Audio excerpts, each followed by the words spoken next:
Jimmy Butler just tore his ACL a few days ago, and as a Warriors fan, I'm still completely in shock.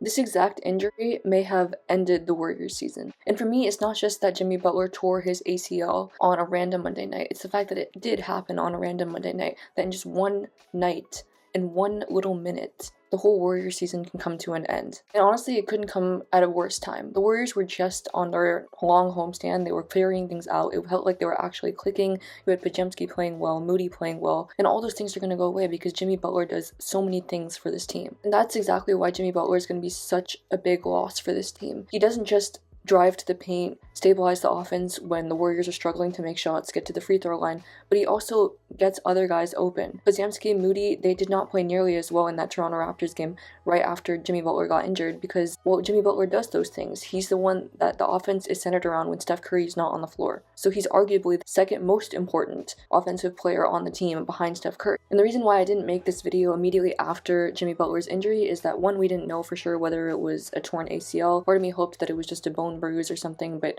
my gut feeling told me in the moment that yeah, it was an ACL. It was pretty bad in the moment. And then secondly was that I wanted to see how the Warriors responded on the second night of the back-to-back against the Toronto Raptors. And sure enough, it looked as bad as it could possibly look. I mean, hopefully it won't look as bad, and you could say that part of it was because they were still in shock that their second best player was injured so badly in the previous night. But you could just visibly see how the offense was struggling without Jimmy Butler, even in the Steph Curry minutes himself. I never thought that I would see such an impact on Steph Curry himself. He looked so defeated out there. It didn't just come at a worse time for the team itself, but it came at a worse time for Jimmy Butler. I made a video on this channel when Jimmy Butler was traded here, and I was urging him to be more aggressive, to get to the paint and really be the Jimmy Butler that we've seen in the playoffs, but don't be that passive Jimmy Butler that he was when he first got traded here. And he was just starting to be that. In fact, in the first quarter of this game against the Miami Heat, I was like, please go get 30 points right now. And he was on his way to doing that. And he had done that for like 5-6 games now,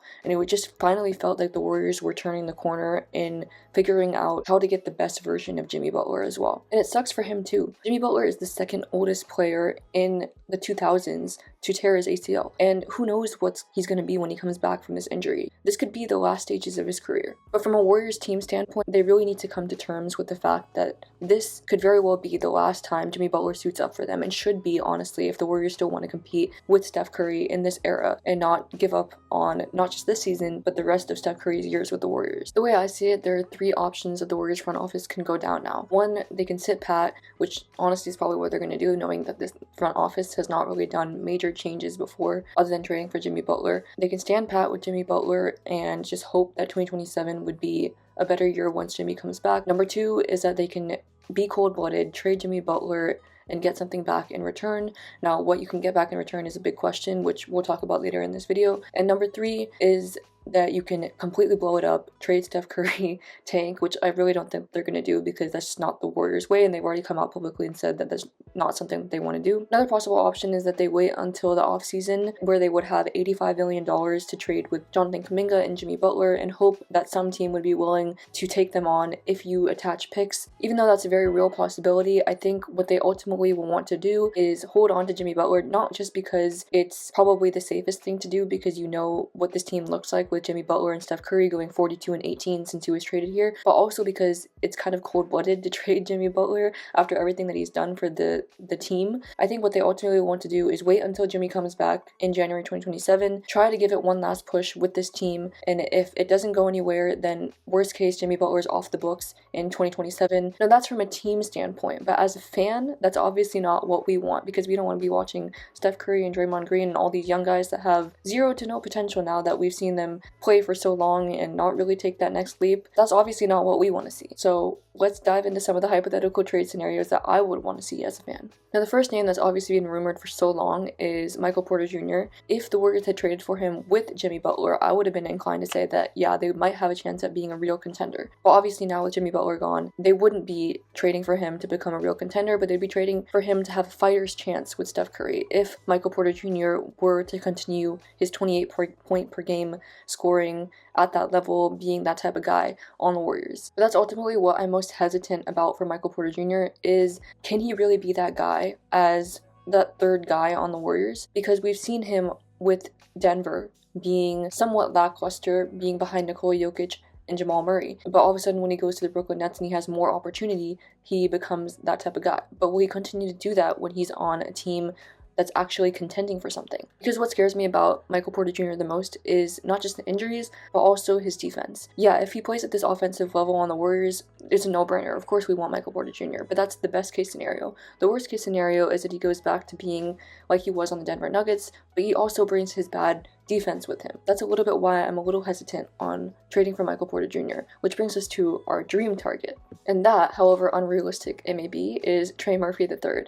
He is obviously the dream target for the Warriors. They've come out and said that. They're willing to attach, I don't know if they're willing, but it would take multiple first-round picks to get Trey Murphy III from the Pelicans if he's even available. But he's the perfect guy next to Steph Curry with his defense, with his three-point shooting, with his offense. Being a young player, he could be on the team for who knows how long, and he could grow with the team. It's very, very unrealistic, but honestly, Trey Murphy III is obviously what all the fans want. It's what the front office wants. It's what would be perfect and would actually make us a contender if Jimmy Butler were to return at the same level that he was playing at. And then there's another guy that there's been some rumors about that I found absolutely disgusting, is DeMar DeRozan to the Warriors. And that's something that the Warriors apparently were not even considering before the Jimmy Butler injury, but now they're trying to fill that void. DeMar DeRozan is inefficient at this point in his career. He plays for the Sacramento Kings, who can't really win at anything, and he's old as dirt.